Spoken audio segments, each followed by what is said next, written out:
What's going on? It's Katie here, and today we're going to test out the Maono PD200XS. That's this mic right here. Maono was kind enough to send me this mic as a gift, so I wanted to test it out and give my honest review. Also, I'm not entirely sure if I'm saying the name correctly, but I do think it's Maono. We're going to run through what's included, how each part of the mic works, and then of course I'm going to show you how to record and get started with it right away. Little side note, all the audio in this video is going to be from this mic, so I'm going to try to keep it raw and not really play with it too much outside of the software, which we'll get into later in this video.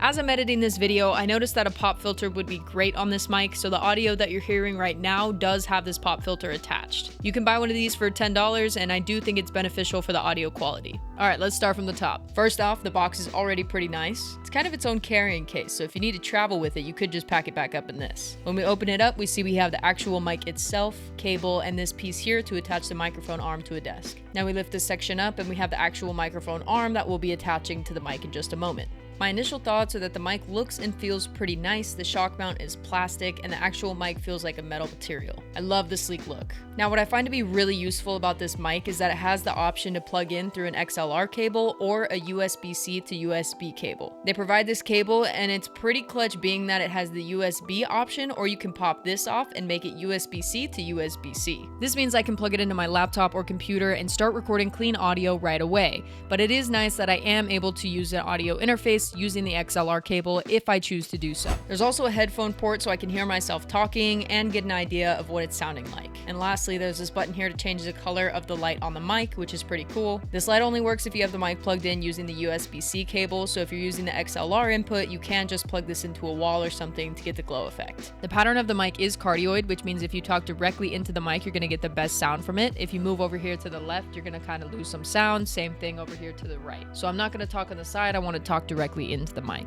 The other part of this too is if I'm too far away, you can't really hear me that well, versus if I'm nice and close, you're going to be able to hear me a lot better. The perk to this is you're not going to get a lot of noise coming in from the sides. Let's hop into the buttons. This is the mute button. This knob controls the gain level and headphone volume.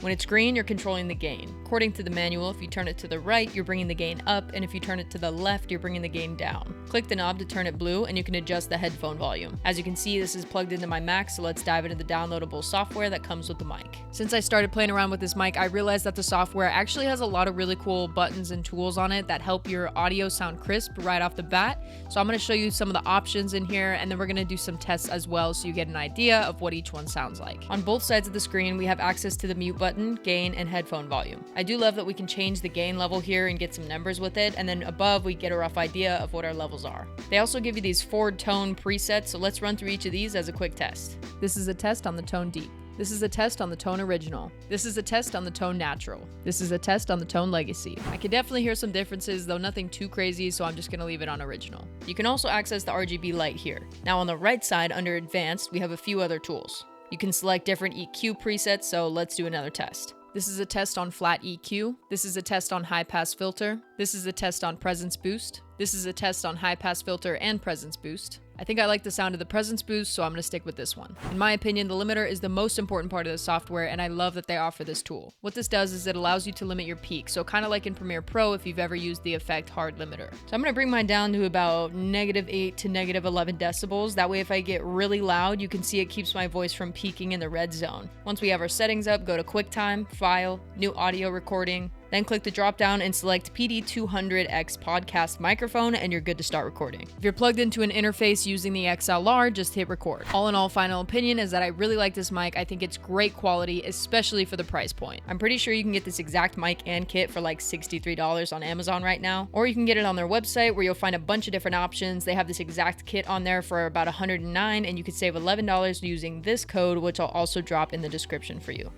Thank you for watching this video. I hope it was helpful and gave you some insight on this mic. If you have any questions about it, please drop it below. I'd be happy to help, and I'll see you next time with another video.